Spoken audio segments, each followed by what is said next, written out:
And then you're gonna send the new link where? So it just started. Are we live? Yeah. Oh, really? We are live. Oh snap. So what, how do I get the link then? Sorry. All right. Oh.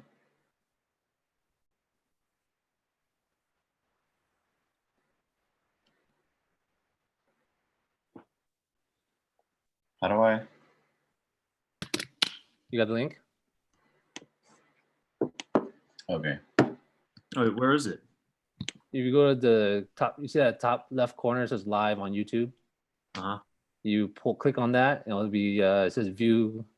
There's a click on the little corner triangle, and you just copy streaming link, or you could click view stream on YouTube. Is that the same one that Jackie put in the I don't know. I think so. Probably. All right. Let's see. Woo! Live on YouTube.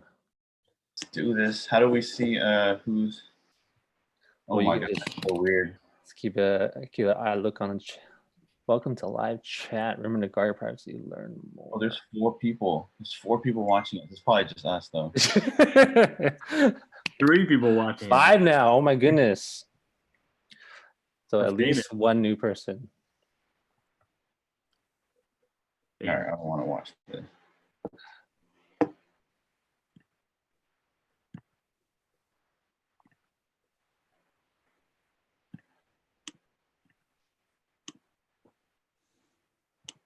Are we waiting on like a critical mass or anything? Let's one new person. Oh, we lost one person. All right, I don't want to watch. Kevin came in and said bye. Dang, lost one. Oh, Natalie was stuff to. Hi, Nat.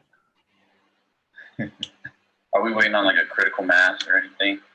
Oh my god, I hear myself. Oh, turn it off, Muted, please. dude. Oh my god, that was terrible. Wait, which Nat is that? Natalie? Assume it's Yan. No, because Natalie doesn't spell her name that way. She has a TH. All right. I don't know who that is. And then I can't tell who's that picture. It's somebody in blue.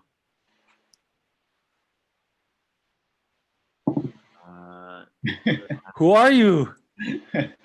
State your last name. We can just ask her in the chat. Good, but it's like 30 seconds. There's Annie. Hey, Annie. Whoa. We expect to get an answer. Got Annie in the house. Oh, Ooh, 11, 12 people watching. Natalie Choi. Double digits. Or what's the magic? Ooh, Natalie Choi. What's up, Natalie Choi? Hi, Natalie. Alex. Wow.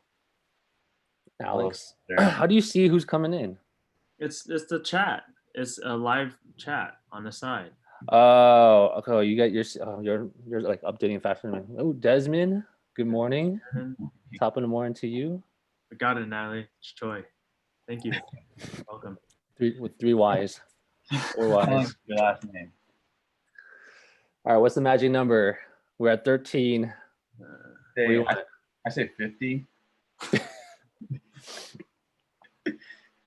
Enough for a quorum. Isaac. Hey, Isaac, man. I feel like a Zoomer now. Hey, hit the like button, smash that subscribe button. Catch y'all in the next one.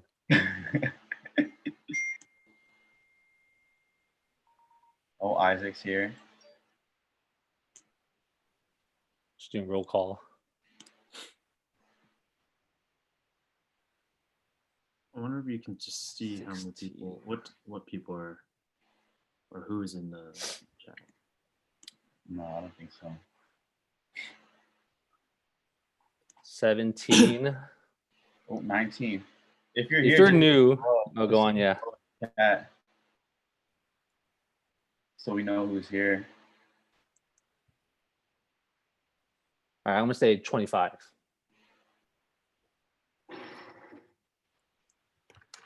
Who knows? It could be people that are just fans. Not even people we know. With like Isaac is using like 3 screens. You know, Kevin's using 3 screens right now. Yeah, people have burner accounts. My accounts for different purposes. I know.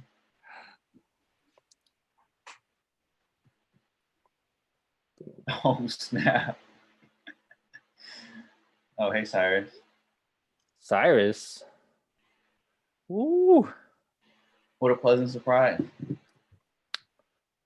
Shout out to Cyrus. Dela Cruz in the house.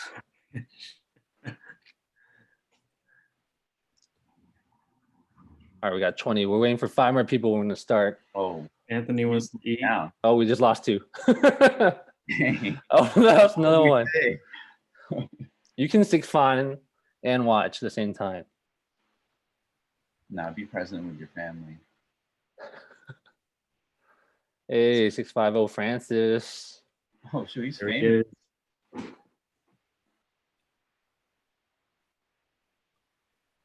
All right, 4 more people. We need 4 more people, and we're gonna get started. Nate on Steph Curry's worship stream? What? What does that mean? You're on a I was not actually. have confusion with Obama. I tried to, but I actually don't know how to watch IG Live for some reason. Tiff Hong actually told me about it, like to start watching it, and then I Did you do it on your laptop or on your phone? laptop.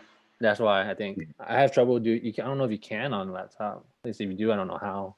Wait, what do you mean here? You saw Nate on his worship stream? What would that mean? You can see like the scrolling. I think on the chat. That's what I Oh, meant. We talking trash? What trash? This is a wholesome family channel. you get booted if you talk trash. You have that. You have our theme song ready, Nate? No, I also don't know how to. I don't know how to share audio or anything. You're just gonna hear it like lightly.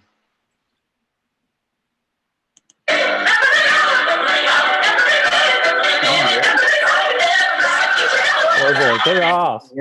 Worst audio ever. Hey, Mary Beth. That was a great idea. Oh, 22. 3 more people. I also think we should get started whenever. She's like, yeah, I got things to do.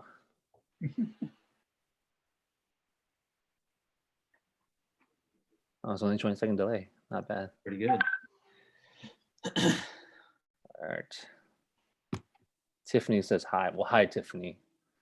Thank you for that. Tell Tiffany to get on No. this Come on now. show right now. Which Tiffany is she talking about? I'm so Troy What's the last name of Tiffany? with 3 Ys. At first it was 4 Ys. Just tone it down a bit.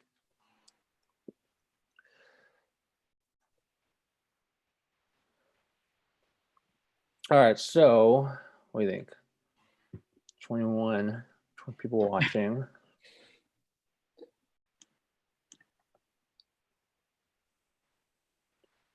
You guys want to get started? Yeah. All right. Well, welcome to Youth Talks, podcast style on YouTube Live. My name is Aaron. Co-host Rick Wong. Say hi to the people, Rick. Oh, And now we have our special guest, Nate Lee. there it Nate, is. hi, Nate. Thanks for joining us. My pleasure. So we're going to talk about a couple of things. This is our first time doing something like this for Youth Talks, but we're just we're just adjusting to the times, right? This is a crazy time right now in our culture and our society. We can't touch people and see each other except virtually, and so it's kind of opened up a cool avenue for us to explore ways to connect. And so we kind of thought that this would be a good way for to build our community and do something, get to know someone that has been a part of our community, the youth program. You've done day camp, you've done youth camp, you've done sermons, you've done Sunday school, you've done a lot. So I think it'd be cool. I think a lot of kids know of you at least, seeing you here and there, and but I don't think they know exactly what you've been up to lately. And so we're gonna talk a little bit about that. So we just start. You want to just fill in the people with what you've been up to? Cool. Yeah, and feel free at any time if you like have any random questions, just to type it in the chat. I can't promise that I'll be able to respond to it exactly, and then there might be a time for Q&A at the end. But yeah, so I'm Nate, and I know most of y'all, but I've been at FGBC for a while. I guess about 15 years. I started going because of day camp when I was 13, and and that was really just because I had nothing else to do over the summer, and I had some friends who were at day camp, and so I've been at FGBC ever since. But yeah, and kind of so I know most of y'all from youth camp, from day camp, or whatever. But for the past few years, I've been back in school. So I've been in seminary at Yale, and last year I was studying in Hong Kong. So I've been away for a little bit, but I'm graduating soon. So hopefully, who knows what's next? Who knows what's next? But yeah, I'm almost done here, and so hopefully I'll be back in the Bay Area soon to see all of you guys. Nice. So how old? 13. What grade are you in, or like what grade did you when you started day camp? I just finished the 8th grade. Do you remember your group name still? Do you remember our group name? For when you Special were ed? The special ed? Yeah. Who was director that year? Jamie. That was your first year? That was my first year. Yeah. Oh my gosh. He was going to New Start. I didn't even know that. Well, I wasn't really going to New Star. So New Star is another church, but I was only going there to play basketball. Oh, that's right. Yeah. And there was a girl that I liked there. Who? We won't divulge those details. This is an interview, man. Hard hitting. Alex Lee says congrats, dude. On graduating? Yeah, I think so. I hope so. Is that or the girl? I don't know. But cool. Yeah. So what are you doing at Yale? I don't know. Did you mention that? So I'm getting my master's degree, my master's in divinity. It's a 3-year program. So I'm basically studying to be a pastor. But there's a lot of people here who don't want to be pastors, or who just want to study theology or religion, things like that. So, but yeah, that's why I'm here, is to be a pastor. And so I get to learn all kinds of random stuff about God, basically what that means. So I learn about theology, which is like studying about God, and then church history, and about the Bible, and about how to be a pastor, stuff like that. So yeah, it's pretty interesting. Sometimes it's boring, and sometimes it's annoying, and sometimes I don't care about all of it. But overall, like, it's really cool to be able to learn about God. And I think everybody, if you're a Christian, or if you're just interested in God, like, it's a very expensive, timely, like long, drawn out way of learning more about what being a Christian means, and what like Christianity is. But yeah, it's been really fun. Is there any like anything really surprising that you learned in the past 3 years? Something that you just never thought about, or anything like that? Things that you didn't learn from day camp. No. Hey, I still feel like, like what I learned at day camp, like, is just as valuable as like what I'm learning here, honestly, and costs tens of thousands of dollars less. but took way more time and energy. But there's a lot of stuff that I learned that surprised me. Basically, like studying, especially studying history or studying the Bible, you just learn a lot of things that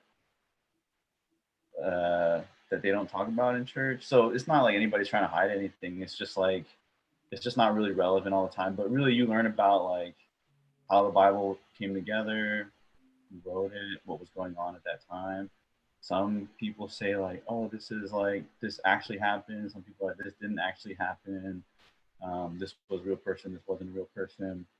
Things like that. Or you learn that like in history, like people like were like everything that we think Christianity is actually like just came out of these different arguments. And so like there was a guy who was determined to be right and a guy who was determined to be wrong. But all we know is the guy who was right, and then that gets passed down to what we say is like the right. There's a guy that was determined to be wrong. Yeah, like actually like by the emperor was like, oh, you're wrong, or like a council. So like for example, like there was a council where they're trying to figure out, okay, is Jesus like is Jesus like fully, yeah, so Jesus is fully divine and fully human. Mm-hmm. That's something that we take for granted, but they had to argue over that. So there was another guy who was like, oh, he can't be fully human, or like he can't be fully God because God can't suffer. Like why would God ever have to suffer or experience pain? And then so you read the guy who lost and you're like, actually he had kind of like a good point, or like he had a point that was at least worth making. You know, right. We're kind of like, oh, the guy who was wrong or the heretic or whatever, like he kind of like had a decent point. But then he died, or like they killed him because they didn't like his ideas. As they would. As they do in the time. You know, mm-hmm. You know. So I guess I'm curious, like how'd you decide to go into I guess seminary, and like when did you do? Was there like how'd you recognize the call, or the like determine like was that something that you had planned or knew a long time ago, or like it was always kind of like just in the back of your mind, or like did it just happen only a few years ago? All of that. I think like it probably started through day camp. Like I think a lot of people at FCBC, I don't know, like if you agree, say I agree in the comments. But like because like so many people go into teaching or like some kind of helping profession like that, or like want to work with kids, like because of day camp. So like, oh, I realized that when I was in day camp, I really enjoyed doing what we did, like, which for me was really just kind of like hanging out, but also like talking about God and having that kind of fellowship. So I think it was always in the back of my mind. Maybe you guys can share a little bit more about like how day camp impacted your choices about career. But for me, it was always in the back of my mind.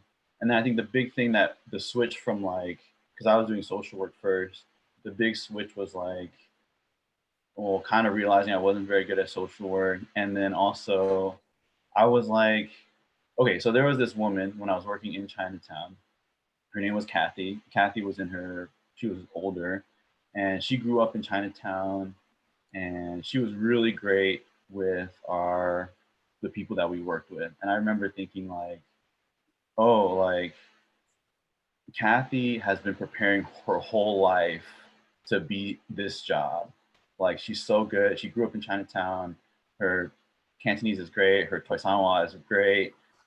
She culturally understands. She knows how to make people, all the old Chinatown ladies feel good. Mm-hmm. Whereas for me, right, I was like, oh, I have a degree but I can't speak Cantonese. I can't like do anything actually helpful. I don't understand these people culturally. And so I was like, okay, Kathy has been preparing her whole life for this, even before she like started professionally. And then I was like, is there anything in my life that that God has been preparing me for even before I, like, outside of any like formal training? So I think that moment I was kind of like, okay, I think with my story, and then also with my parents' story, because they left the church. They used to go to church and then they left the church before I was born. To me, I see that as a continuous story of God kind of like setting things up, being like, okay, I think just given who I am, like God has been preparing me for ministry even before like I knew what that was. Like, so God was preparing me through my parents a little bit. And so I think that's kind of that realization was kind of like, okay, I think I'm ready to take that step. But it's never been super clear. I never heard an audible call. I really think everybody could benefit from a seminary education. But yeah, I don't know. I'm curious if you guys also from day camp felt like that there was a jump off into your career too. Rick? Yeah, I mean, I think just like the several people at FCBC who went into teaching, I think that it was a natural progression. Just, you know, FCBC has this way about kind of like throwing you into these leadership roles and especially in day camp, you know, you're like, you don't have to have any training and here you go, here's a bunch of kids, take care of them for 6 weeks and So bad actually. teach them the Bible even though you don't even know what the Bible's about. But in a way it's kind of like a beautiful thing, I think, you know, like we're learning as we're teaching in, you know, in a weird way. It's actually a very a beautiful thing. And I think for myself, it was just a natural progression to like, well, one, to know like, oh, I kind of like this and I see value in taking care of kids and working with students and being able to talk to them and relate to them and also teach them. So, and just kind of seeing it as a noble profession in my mind, and seeing people that I looked up to doing it, and so kind of wanted to get into that too. So, yeah, and weirdly enough, I'm in a social work program right now myself, and kind of questioning if I'm going to be good at that, right? And so yeah, that's kind of evolving right now as we speak. So. Yeah, I mean, for myself, I think, yeah, just day camp, I feel like it's just such a, it feels like it's like I think when I look back on it, it's like a trade school where like you get to like learn how to like, yeah, like mold kids and be more role models. And it gives you that taste and experience of like seeing, you know, that growth from like that really annoying kid in week 1. And then after you spend time with that kid so much, dealing with that person, even though they're like, you know, making a mess in the bathroom and, you know, or whatnot. And then like at the last, huh? Who are you thinking about? So, few specific kids. I can tell you a story later, but there's like one kid that like, it's usually the ones that don't speak English. But there was one kid that like, I forgot his name, but like he when we went to Golden Gate Park, there's like a water fountain and there's like a long line, like because we're, you know, getting the kids to drink water before we leave. And then he's like, oh no, he goes into like finds he goes next to the people drinking water. I'm like, what's he doing? He's like bending down and he's drinking water from like the doggy bowl that's connected to the water fountain that's like for dogs. I'm like, oh, get out of here. But yeah, I don't know, it's just like I think a lot of people have had those moments where like there's a kid that's frustrating you, or even not, like a shy kid, right? And then you see the way that they grow at week 5 or 6, right? And they love you, and they, you know, it's hard to say goodbye, and you know, those moments. So kind of cool. So I also want to touch on, you kind of brought it up. You went to Hong Kong to study abroad. What was that like? It was interesting. It was great. I mean, I loved it, but it was also challenging at times. Feel free to ask me like more specific questions, but yeah, I mean, I had wanted to go to Hong Kong since our friend Donald moved there. So some of y'all know Donald, but Donald moved there about 5 or 6 years ago. And then really I visited him a few times, and I think to me that's where like going overseas felt a lot more like approachable. So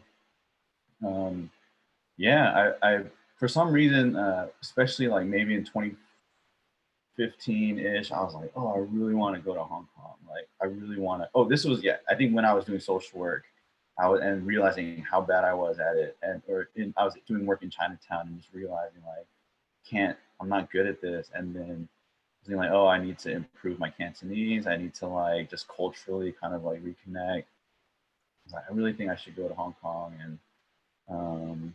and just kind of learn. And so when part of the reason I chose to go to Yale was because they have this exchange program with they have a partnership with the university in Hong Kong with the divinity school out there. But when I saw that, I was like, yeah, I think this is what I want to do. And so for my second year, I went to Hong Kong. First day, oh man, like even the first day was hard because like first thing I did was, so I met up with Donald first. I didn't have to go to school yet. So I call up Donald. He meets me at the train station. And so the very first thing we do is we have a fantasy basketball draft because that's just how the timing worked out. So first thing I do in Hong Kong is I go to Donald's place. We get McDonald's first. Priorities, man.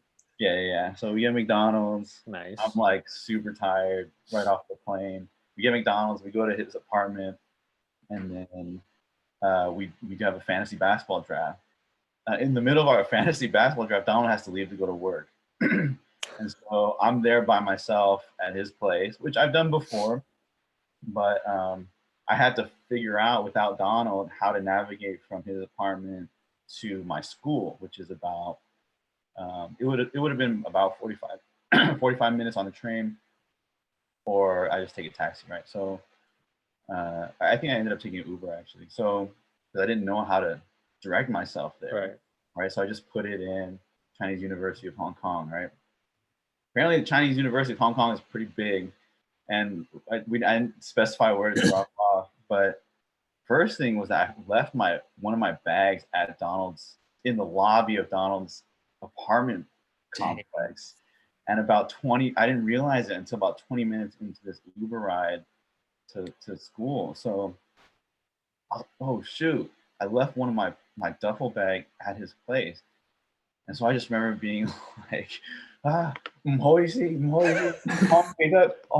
get bag, like I'll get luggage, like, and so, and then I had to try to like tell this guy like, oh, I left my bag at the place, and then like so he took me back. Thankfully, the bag was still there. We had to figure out like the pricing of everything later on because he had to go back, and like I feel like he probably ripped me off. Is he speaking in Chinese to you? Yeah, pretty much. I mean, English. You get it? I mean, a little bit of English, but we're just kind of like pointing at stuff and just like $40. Yeah, something like that.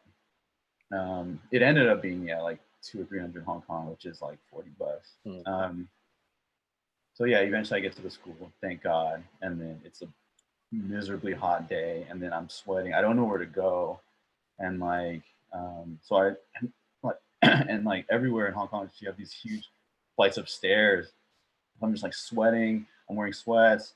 Like I have this huge luggage. I don't know where I am, and like I just try to ask these people and like point to the map. Like so that really kind of just eventually I found, or I ran into someone that I knew or another student who I had met before, but it was like experiences like that the whole year, really just fumbling around in like crappy Chinglish and basically smattering of Chinese words. And then but it's so I guess it was really rewarding to be in Hong Kong. Honestly, I felt more culturally at home in Hong Kong than I do at Yale. And I really loved it. And my Cantonese is significantly better, even though it still sucks. And yeah, I just feel like you get to eat. I got to eat so many good things. I got to go out a lot and see so many cool things. So it feels great. Was there any point in time where you're just like, dude, I just kind of want to go home. Like, I'm tired of this, or it's really Dude, hard. I freaking hate there's a lot of things about Hong Kong I hate. Like, so dang crowded.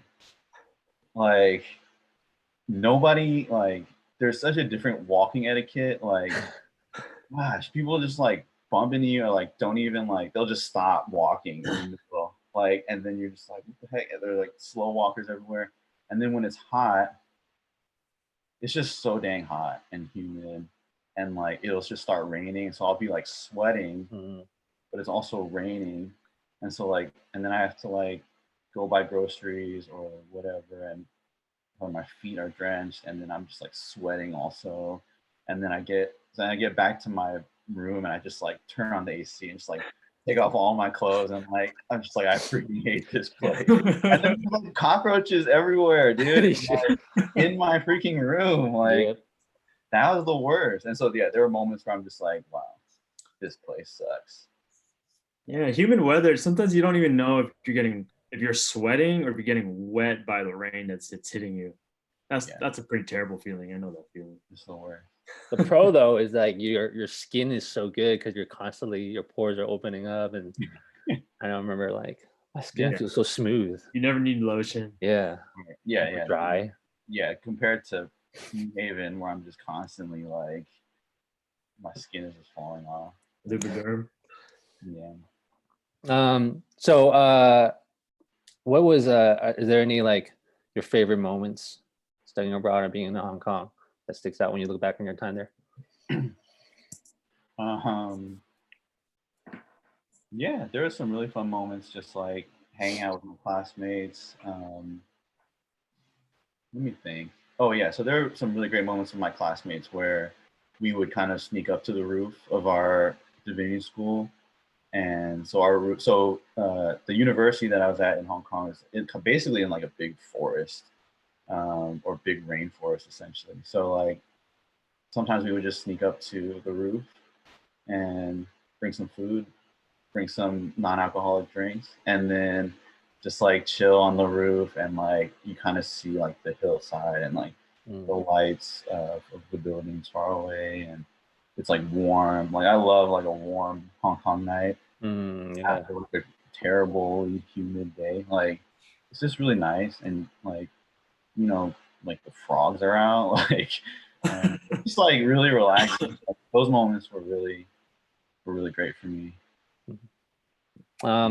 I know that we have definitely some people here watching that are about to go into college, or they're already in college, and maybe they're thinking about studying abroad, or they don't even know that that's an option. Do you have any tips about or things to watch out for, from in terms of since you've gone through it? Would you recommend it? Would you say be careful, or what? I don't know. When I was in undergrad, I didn't care about that at all. When I was in undergrad, I was just go to my classes, do as little work as possible, that kind of mindset. Right. Where I wasn't even sure what I was doing. But I think now, obviously, if there's for me, obviously for Hong Kong, there was a bit of personal interest and motivation. But yeah, if folks, of course, I think it's so cool just to go somewhere else, just to see something different. But there are smaller ways to do that too. You don't have to study abroad for a full semester or full year. But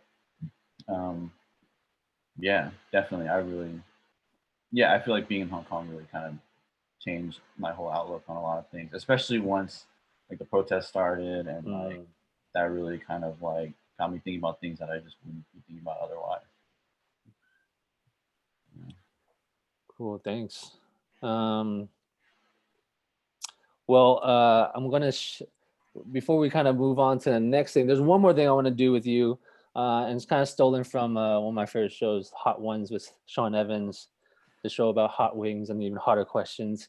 And he does a segment called "Explain That Gram." And so we're gonna do that. We're gonna do a deep dive into your Instagram, and we're basically gonna ask you to kind of give us a background information, more like the bigger picture behind the photo. Okay, is that cool? Yep. All right, so let's look at. See what comes up. Let's see what comes up.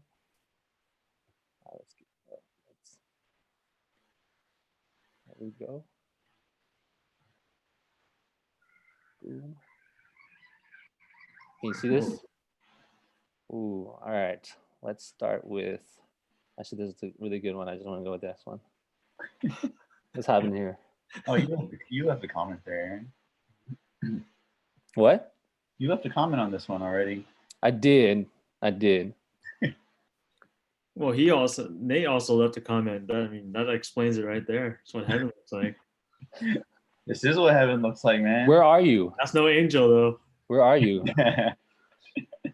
And who recommended you to drink Chang beer? That's terrible. That is a horrible beer. Rick, tell them what's in that beer. Formaldehyde. Don't drink No, that. it's not. Yeah. You drink a Thai beer, you drink Singha, right? Oh, I don't know. Yeah, Chang beer is like the lowest quality of Thai beers. I mean, I want to be one with the people, you know. Clearly in this picture, I'm just a regular commenter.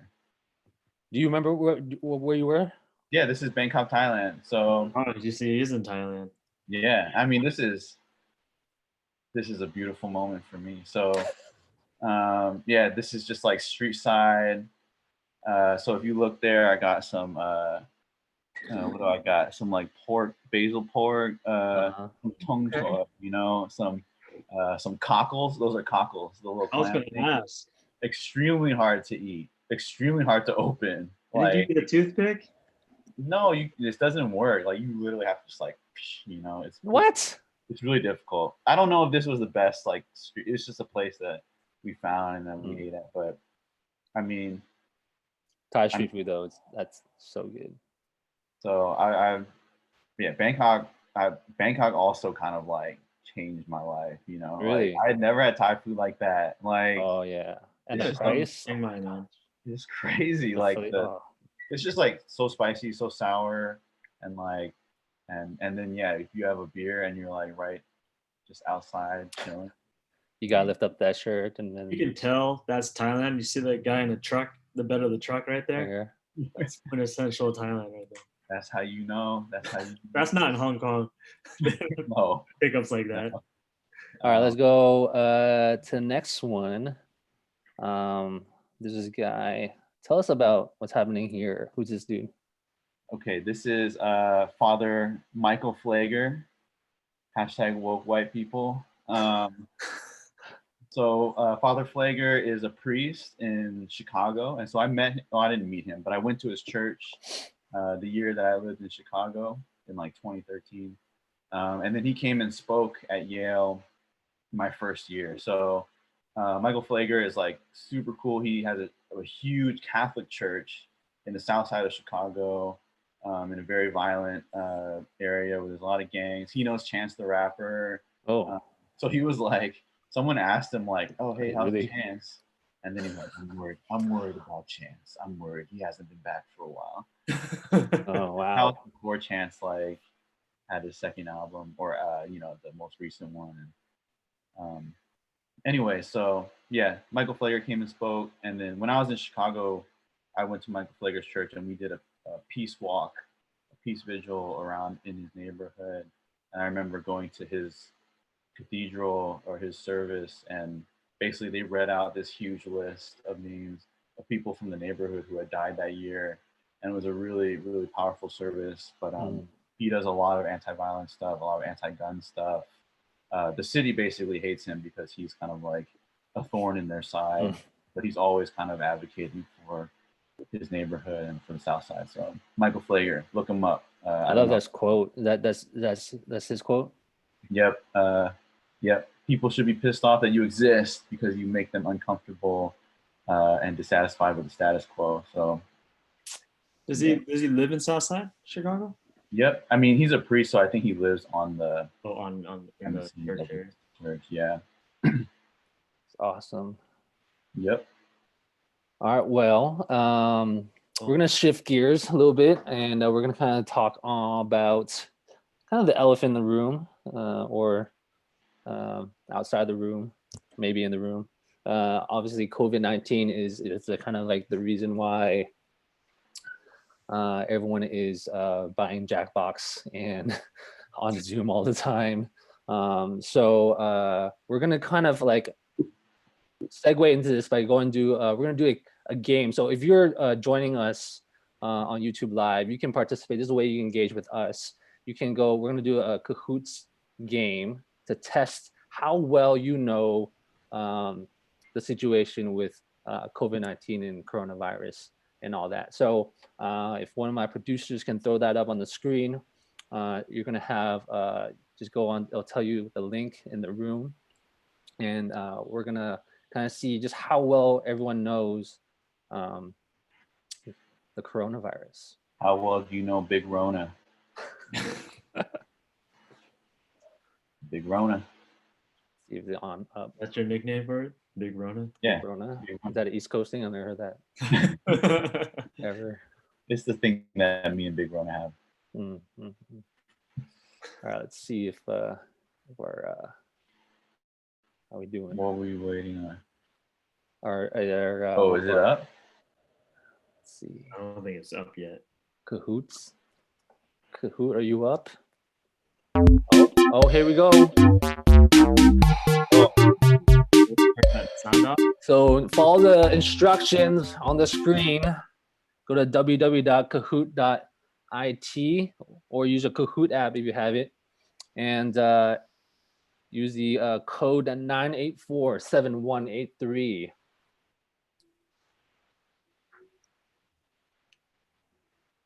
Then you gotta put a nickname in. Who is Damian Lee? I know, right? I was like, Basketball player? I hope it's actually him. that'd be sick. The Rona? The Rona. Who would pretend to be Damian Lee? I mean, it's kind of an obscure player too. Who's like, Knows the word that well. yeah, who knows the word that well? I don't think Damian Lee spells with an O though. You didn't? I don't know. I actually don't know too much about Damian Lee. I can also sign into Kahoots right now. You could, yeah, if you want to participate. But we're gonna do this together anyways, out loud. So we got Natalie, Cyrus, 650 siblings, Alex, A-leg. Shannon, I think. Shannon's Damian Lee, GSW. Ash. It's probably Who's Ash. I haven't seen Sash in a while. How about Nageek? Nageek 17. Geek. All right, how about Sash? Guest, come on. Big Rona. In the house. Rat-tat-tat-tat. What? These names. Under bigger.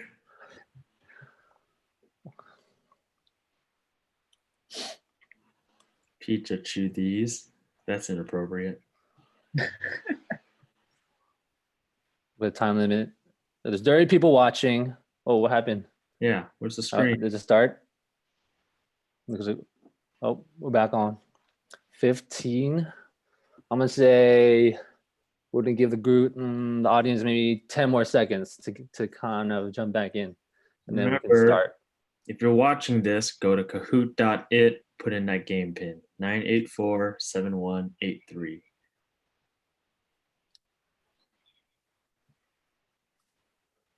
Jacob. 5 more seconds. We're gonna start.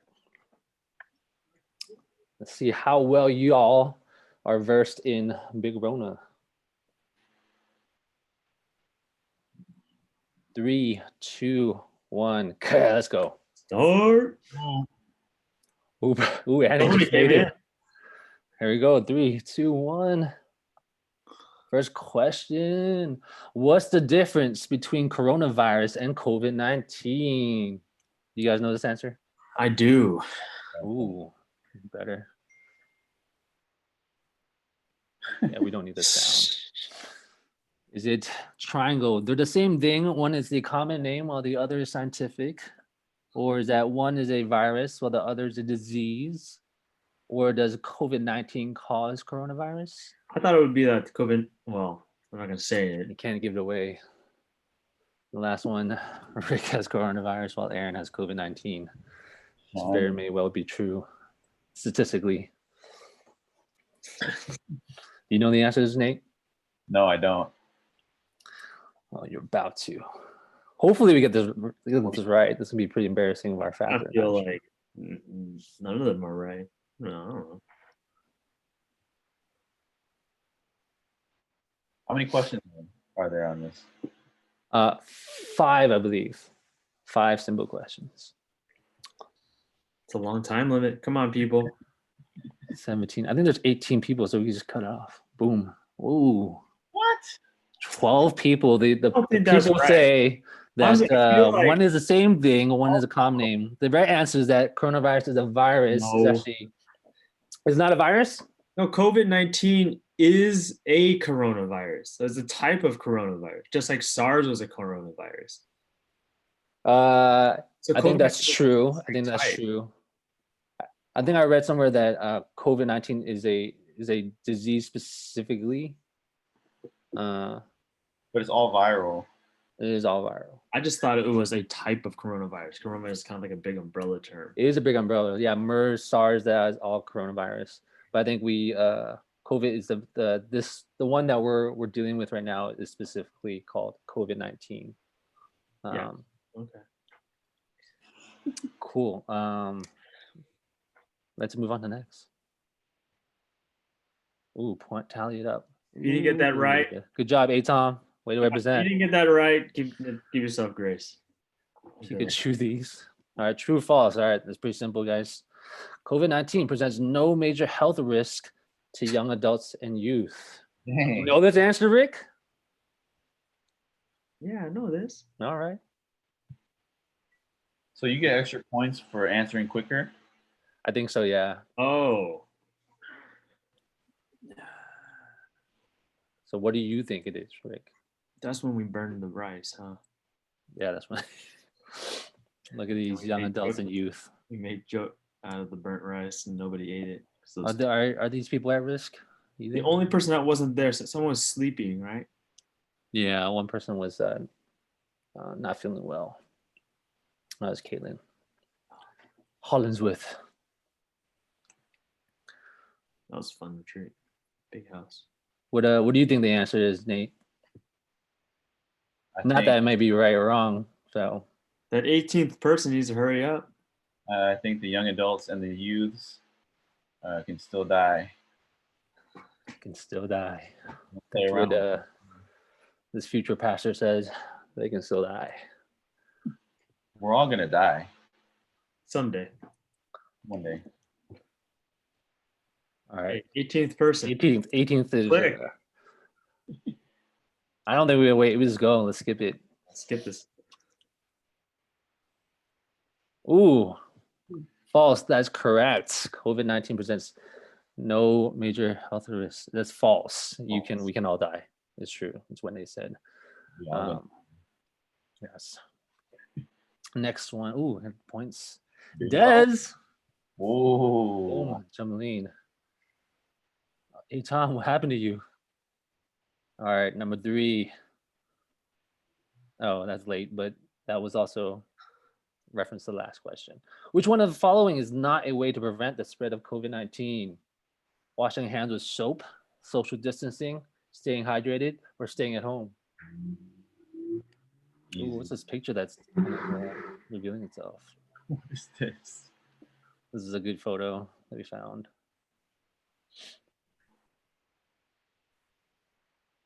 Oh, actually, it's not fair. The scoring is not fair for me. Why? The lag. I'm at a disadvantage over everyone.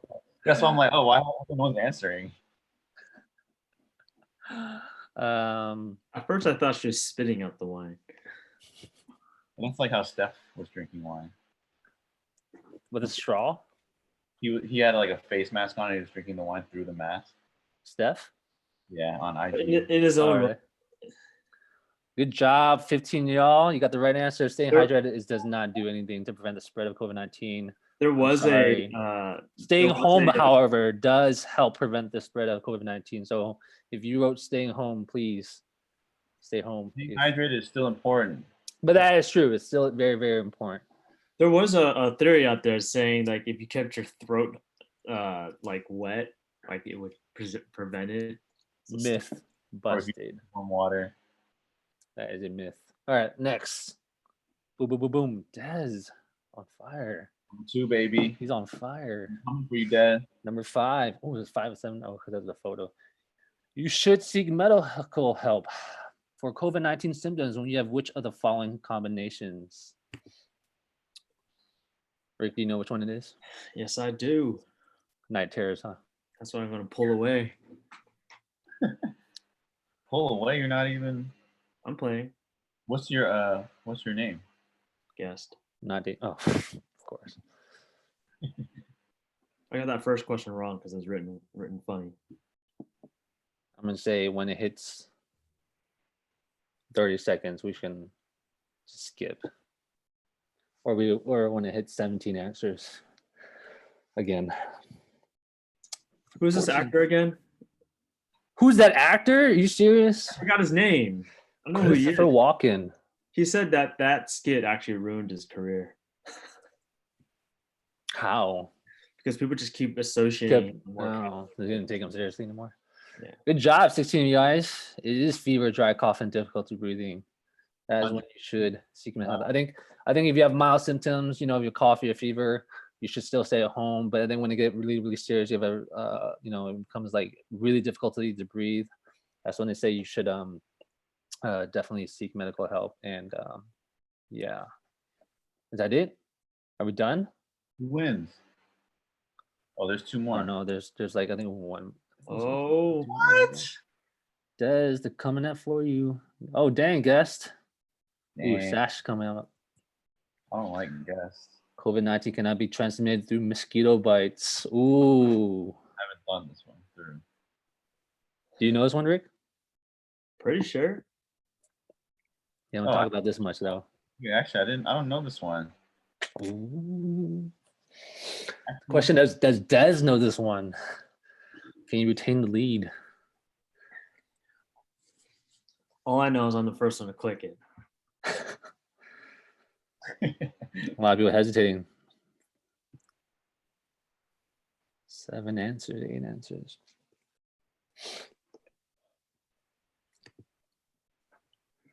So all the info that we're getting from these questions were developed through.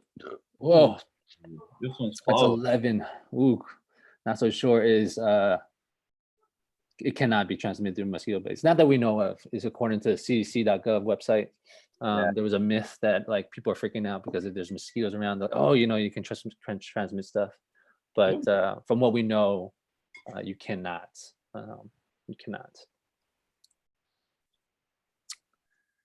Ooh, Des retaining lead. This is the last one.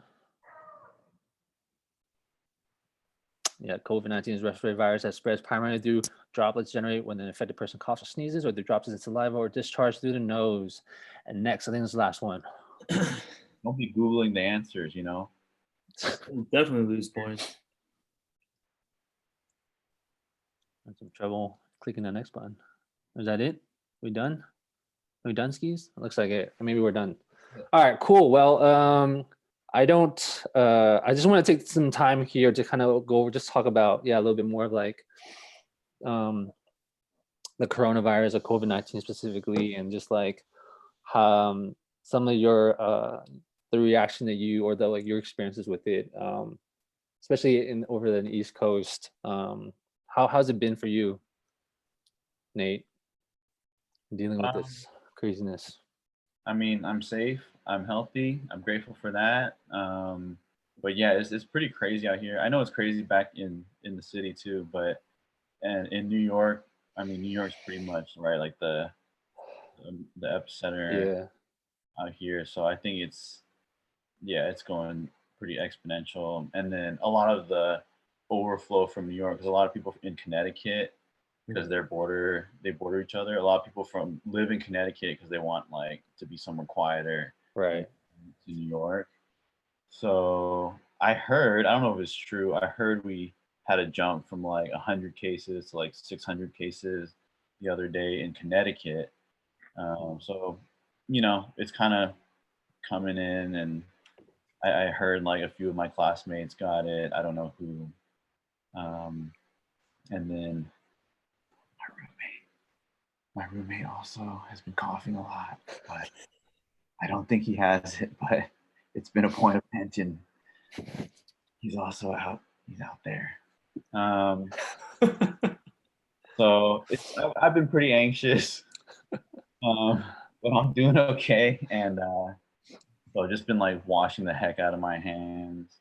Got my hand sanitizer, and yeah, I've pretty much gotten like pretty anxious and just trying to be as clean as possible, touch as few things as possible. But yeah, trying to but also like trying to stay healthy, exercise, eat well, all that stuff. But yeah, it's crazy. When did it when did it become like real for you? I think for myself it was like yeah, when the London Breed, the mayor, put the shelter in effect in place, and like we were like, oh, you can't go outside unless it's for important reasons, and schools are being shut down. So I think for me that's obviously when it became like really real. How about for you?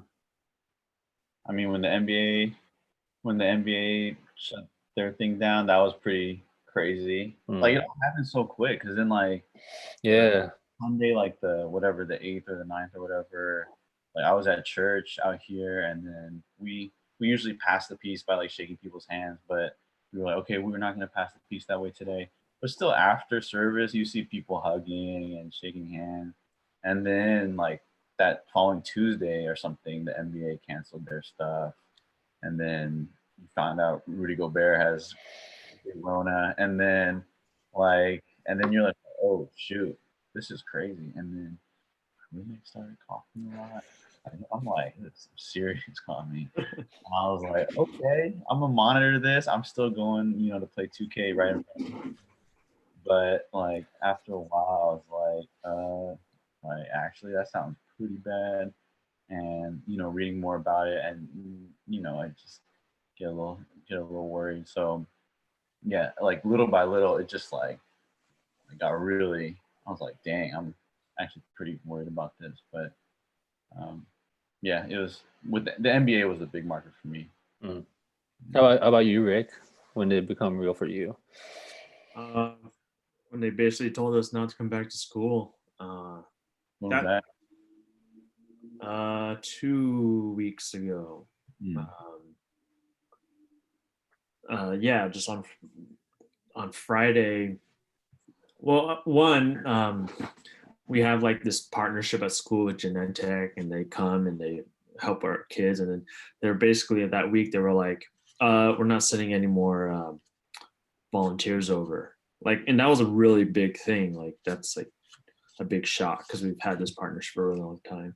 And then the next day they were like, yeah, basically we're going to shut down the school for 3 weeks. And at that point it got like pretty real. Then that shelter in place kind of came in, and we're just like, what are we going to do? Like, and then people started, going to the stores, and I like went to Pacific Market and just waited in line for half an hour. It was just kind of ridiculous. Even at Pacific Market, or even at the Asian markets, people are. Yeah, I thought that if I went to Asians, the markets, like the Pacific Market in South Sea, I thought I would avoid people, but no, like Asians racist against other Asians too, though. Oh yeah, I mean, we all know about that. I mean, the other day I was actually like, I mean, obviously being in Hong Kong, the whole Hong Kong versus China mainland thing, that tension, and I was like actually thinking about the other day. There's times like I joke around, like when we kind of joke around about Hong Kong, China, like mainland things, I was like, oh, you know what, like I remember there's a friend of mine who came over for during the summer as an intern from Hong Kong, and just kind of talking about like they were thinking about closing like they were really pissed about Hong Kong government not closing the borders Yeah. from the mainland people who are trying to get medical help in Hong Kong. And so like just even think like that conversation, having that with like that person, it totally reminded me of like kind of like that the root of it is almost similar to like when people here talk about closing the border, right, Yeah. to Mexico or other immigrants and refugees, and it's just like, man, but like well, don't isn't it someone's family, like has grandma who lives in China, like that's, and they need help, like why? And it's like, but we got to protect ourselves, and it's like, yeah, Asians are really good at racism. Yeah. Our Asian market over here, our one Asian market here in New Haven, was pretty small, but generally pretty calm. Like not a lot of people wanted to go once the virus happened. So did you go there? The stock Good for you. Yes. Well, I don't want to touch on one more thing. I don't know if you guys were able to heard or were able to like watch when yesterday Steph Curry had his Instagram live with Dr. Stephen Fauci, right? Fauci, Dr. Fauci, who is the director of the National Institute of Allergy and Infectious Disease. And I remember, I know like a lot of people are just like really applauding Steph for using his platform, because like 50,000 people showed up on the live feed, like people like Obama, Andre Iguodala, Justin Bieber, and Barbosa. who? Leandro Barbosa. Of course, yeah. How did I forget? And apparently you maybe.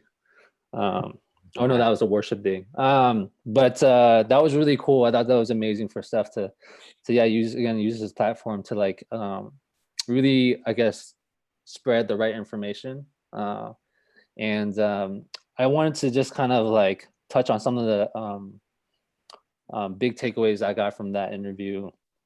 And if you guys have any thoughts, feel free to chime in. But I remember one of the first things was like, well, how is the COVID-19 different from the flu? I know they get a lot of they get compared a lot, being respiratory illnesses. And I remember just what is it? Dr. Fauci saying like the difference is they're similar in symptoms in nature, but COVID-19 is much more transmissible and significantly more serious, with the mortality rate for getting a seasonal flu being 0.1% for the flu, and the coronavirus is at about a 1% mortality rate, or in some cases 2 to 3% in China or Italy. So I thought that was a big one. The next one was, I think he really stressed was like, even though elderly and those with existing health issues are more at risk, young people are not completely invulnerable. And he was also just, I think, touching on the trend that like that's been kind of trends in America and other countries about how even young people, because most people who get it, who are young, they just kind of they go through like the flu-like symptoms, right? And they're gonna be fine majority of the time. But there's a very small percentage where people who are young, healthy, no existing health conditions, they actually get really, really seriously ill. And so he was just kind of, I think, highlighting how it's very important to continue to practice social distancing, proper hand washing, but more so about like, even though majority of people will not die from it, it's about protecting the people who are vulnerable. Like we all have grandparents, or we all know somebody who has family, everyone has grandparents or something, like, or has someone who's older or has health conditions. And even though we might not feel the symptoms, like you can still be infected and feel perfectly fine. But you will be able to transmit it to someone else, and that person can be able to might be carrying it and bring it home into their families. And so I think he was just really stressing that like it's our responsibility as a whole to protect those who are the most vulnerable. And so that was a really good point. And we talked also about being tested, like, what's the issue, like should you get tested when you feel a cough coming or not. And the whole, I think the big message was like, if you have symptoms, you should stay at home, not to go flood. Don't go straight to the ER because you'll start like infecting others, and especially the healthcare providers. And that's been like the biggest thing that I think that's been hurting places like in Italy or like South Korea or like New York, where it's like people just were like flooding the ER, and then like healthcare providers were getting sick, and then they were not able to handle and treat things in a timely manner. And so it's just like, if you have symptoms, stay home, just take care of yourself. But if the symptoms get worse, you have trouble breathing, call your physician, call a nurse, call your healthcare provider, and then get their advice, get their suggestions on what to do. And I think the last one I wanted to bring up was what I think Steph asked Dr. Fauci, what is the biggest myth or misinformation out there? And he said, like, there's this dichotomy between the world, that there are people who really feel like the world's going to end, and you were just like, there's no point in, like, they're living in fear. And then there's the other side where this is nothing and it's not serious, we're all overreacting. And I think he was saying, like, we need to get rid of these extremes, and it really needs to be more into the middle, where if we work together, we can really stop this, and move forward, and go back to like living a normal, relatively normal life. But it is serious, but it doesn't mean that we need to live in fear or not do anything. So yeah, I just wanted to touch. I think I just wanted to. This was an important time for us, kind of similar to like what Steph did. It was like, I don't know, as much as we kind of talk about it, there's a lot of misinformation, and so I really thought that was really good of continuing to spread like good information. And I think the last thing that they said was just like, if you want to stay up to date, he had highly recommended using the cdc.gov website, and they have all the up to date information. So yeah, you guys have any thoughts? I would just say, I think now is a good opportunity to, I think what I've been feeling is like make sure you're taking care of yourself, be gracious to yourself, be gracious to your family and those that you're stuck with. I'm trying really hard to be gracious to my roommate who's driving me crazy. But I think right now it's really important that like also just be honest and open with the people, like do your best to communicate with the people that you're around and let them know what you need. And because you're probably going to be stuck with these people. And I think what's been most frustrating with my situation is that my roommate has not always been honest with me about his symptoms and like how he's feeling on a certain day, or I have to like pry his information out of him. Uh, so just be honest, and then do your best to kind of, if you need to get away from like your family is annoying you, like um, do your best to care for yourself, make a schedule, make a list, do something that calms you down, and be gracious to yourself. Cool, thanks, man. The other day, I think earlier today, I was thinking about talking about this topic, and I was like, oh, you know what? Like, social distance is not that hard for me at home, because I feel like I already do social distancing. Just based on our family dynamics, like we don't talk with each other. It's just weird when we do, and we kind of avoid each other anyway. So it's like, oh, social distance is easy at home. You've been ready. I know, we've been doing this for years. All right. Well, we don't have much time with you. I don't want to take too much of your time. But maybe we can end this time with a little Q&A. So if you're out there watching and you have any questions for Nate, whether it's his time about Yale or Hong Kong or whatever, feel free to throw it in the chat and we'll pick the best of them. There's already 2 questions. Yeah? What we got? Natalie asked, how do you think it'll affect summer activities like day camp and youth camp? Ooh, Question. good question. Very good question. What do you guys think? really depends on how well we, I guess, as they say, flatten the curve, I guess.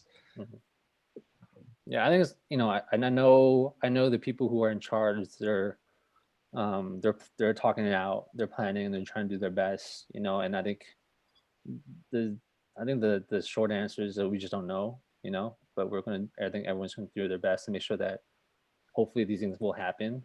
I think once it's safe, we can, and I know everyone wants to. I mean, yeah, I don't want to. I mean, we could do Zoom day camp, Zoom camp. The other question is, are you drinking 8 p.m. coffee, Aaron? 8:13 p.m. coffee. Wow. The answer is yes. The answer is yes. So while we continue to wait for more questions, I think it'd be kind of fun if you have any. Well, there's a new question.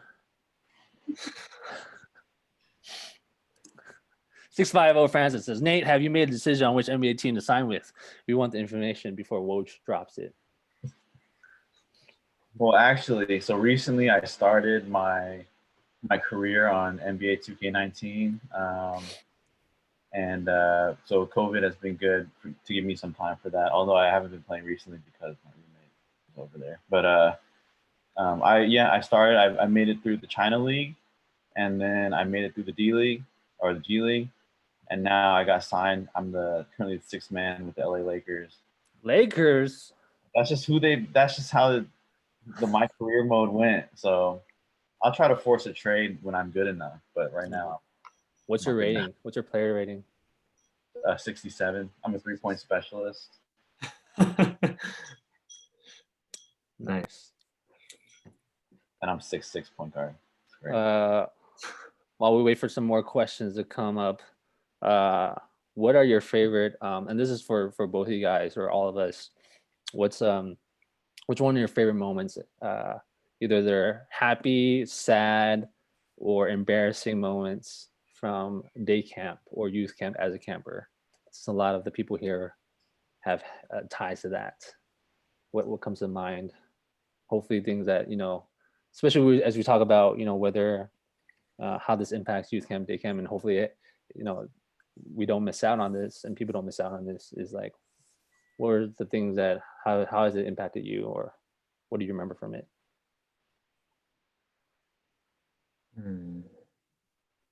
All right.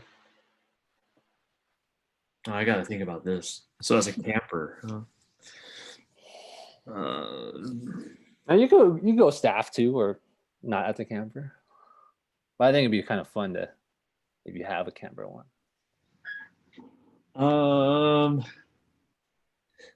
One thing that comes to mind, which involved a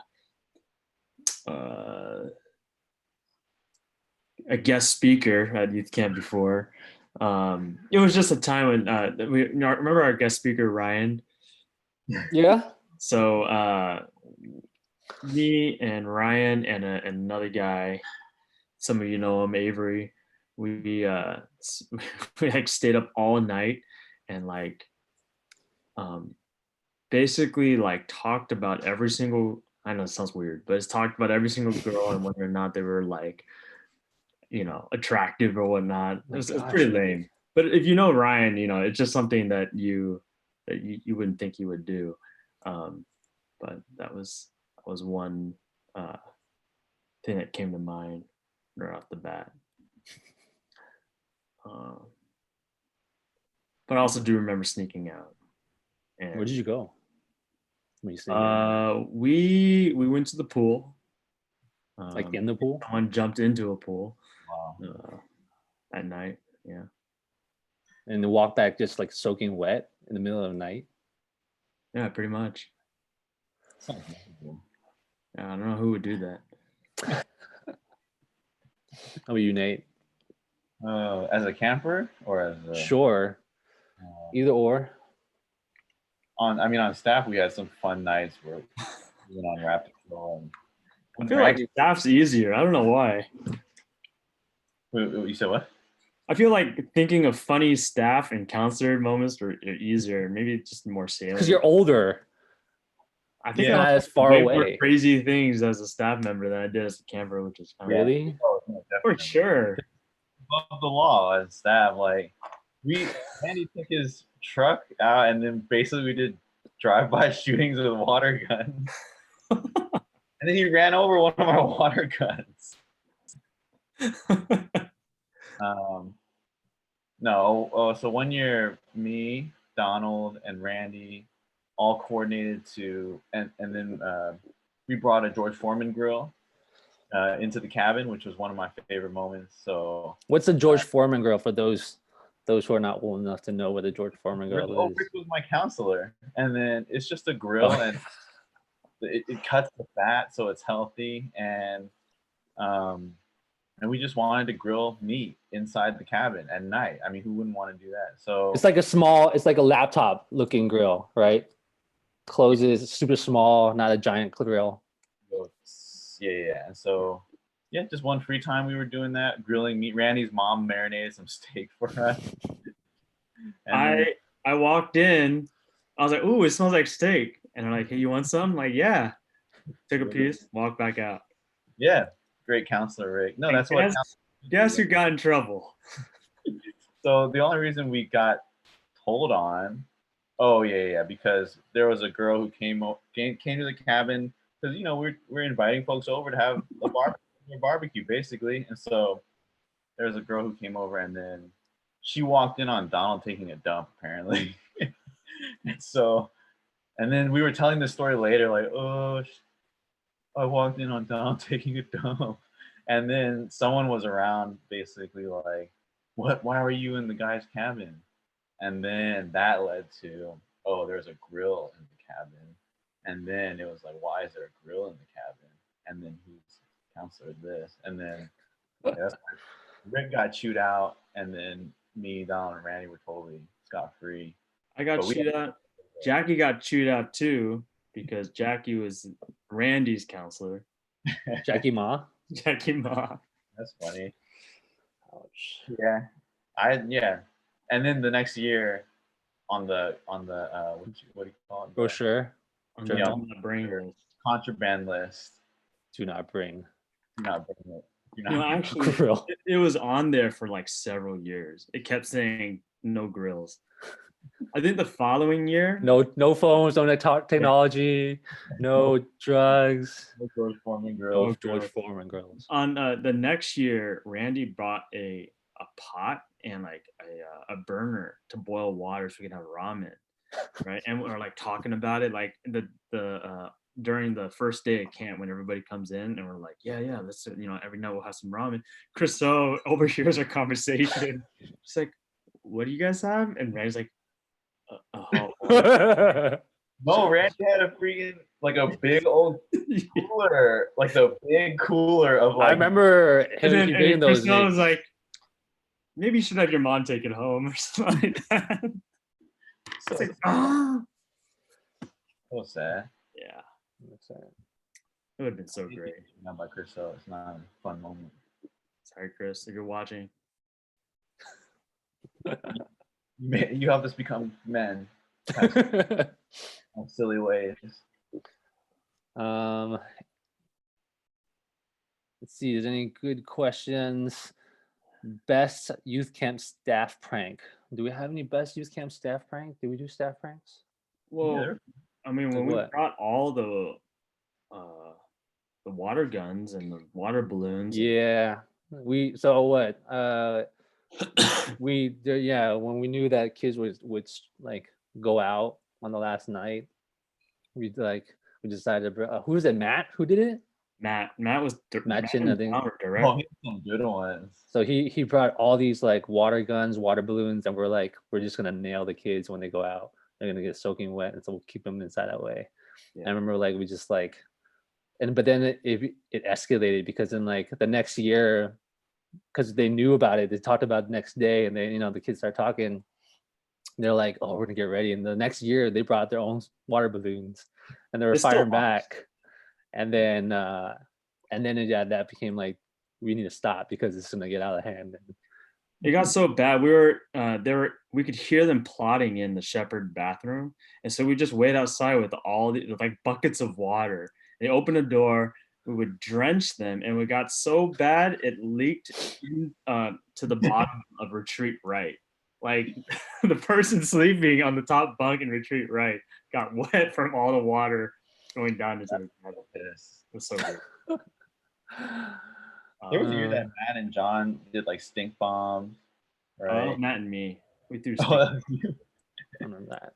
But I felt scared because I thought we were gonna get in trouble. So what we did is took Febreze, went back into the cabin, took the wrappers of the stink bomb out. Some Febreze, dude. Wasn't the one also where the guys like put a bunch of alarm clocks in the Oh yeah. the girl staffs? So we got alarm clocks. No, it was just Matt.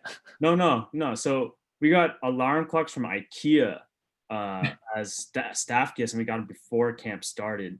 And what we did, we set all the alarms to go off at like Stagger times. 20-minute intervals in the middle of the night. Oh my And god! taped them underneath like hard to find places, like underneath bunks and like in all sorts In of the mattress. So you hear In the wood. we had staff males in like sunshine right, and then staff females in sunshine left for some reason. And then in the middle of the night you hear this beep, beep, beep, and people would like get up, turn on the light, and like for like 5 minutes try to find it.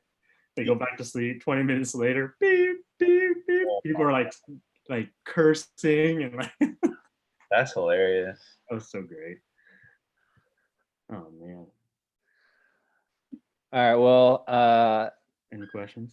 I think is there any more questions? Just weird. One question says,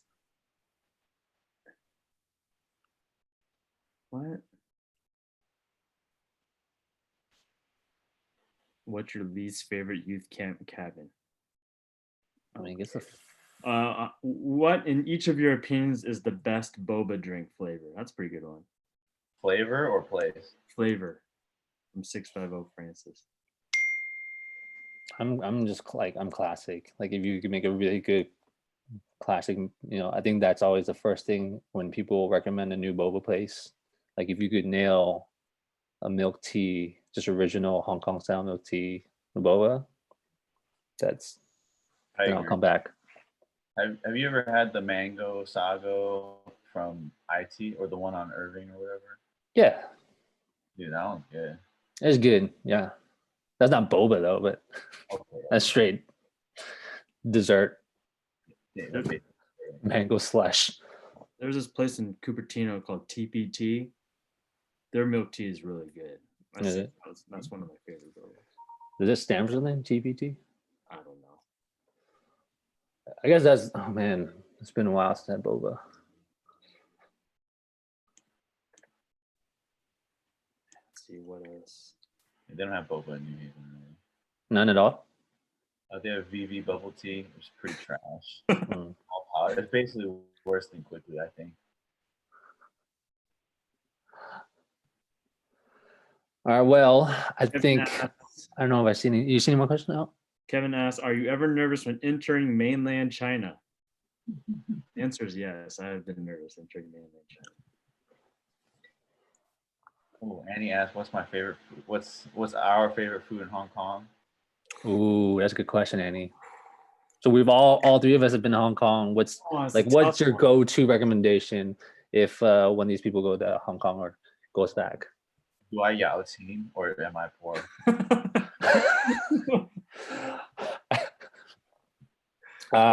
Both. Yeah. I mean, if I'm really like trying to impress somebody, then I will go get like seafood somewhere and Razor. The pissing shrimp, the lai lu ha, and then the razor clam. Oh, so good. Yeah, I love razor clams. So good. What if you're not just like a simple My mochin, then mochin recommendation? I gotta think about that one. Isaac also says favorite snacks from Hong Kong. Do you have a recommendation, Rick? What's your like go like, I mean, or you even gotta when you go get- back to Hong Kong, like what's your like? I gotta go there. I First mean, you place I definitely go. got to get like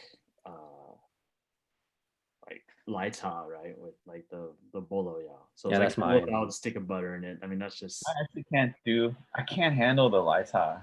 What? It's too delicious. strong. It like makes me go crazy. Actually, Oh, It makes me have I'm the done. runs sometimes if I drink too much, but it's delicious. It's worth it. Well, y'all know me. I can enjoy that. I feel like there's better drink options in Hong Kong. Actually, What? there's better drink options at Tatantang. Actually, One of my favorite things though is clay pot over rice. I really like. yes. I think for me, if the budget option would be getting that pineapple bun with butter, bolo. What's that one the one place that we kept going to? The Gumwa. Gumwa? No. I think it was Gumwa. The one that Aziz Ansari once goes to. And then, oh man, I still remember. I don't even know how to go back because it was my aunt who recommended it. But like we went to like, like take those bus to like Checo, and then like those like far off destinations outside, and then like we took like a speedboat to like an island, and that's where like they have all these like, I think that's a common thing though, or they have these islands out there, and they just have restaurants on there, and then you go there just to eat, and you have to take a boat there, and I remember like having the best like uni sea urchin because it's caught fresh, and you see them like just open it up, and you just taste it, and it's so sweet, and that was one of the best meals I ever had in my life. Seafood is just pretty awesome. Yeah. All right. Well, I think that's a good place to end it. A good happy note talking about food. I want to thank you again, Nate, for just joining us and hanging out, catching us up. Yeah. Stay safe, everyone. Thank you for tuning in to our very first pilot episode of YouthTalks live on YouTube. Hopefully we'll have more and have another cool, amazing guest such as Nate, similar to Nate. I guess with that, this is us signing off. See you in the next one. Peace. Wash your Bye. hands, buddy. Wash your hands.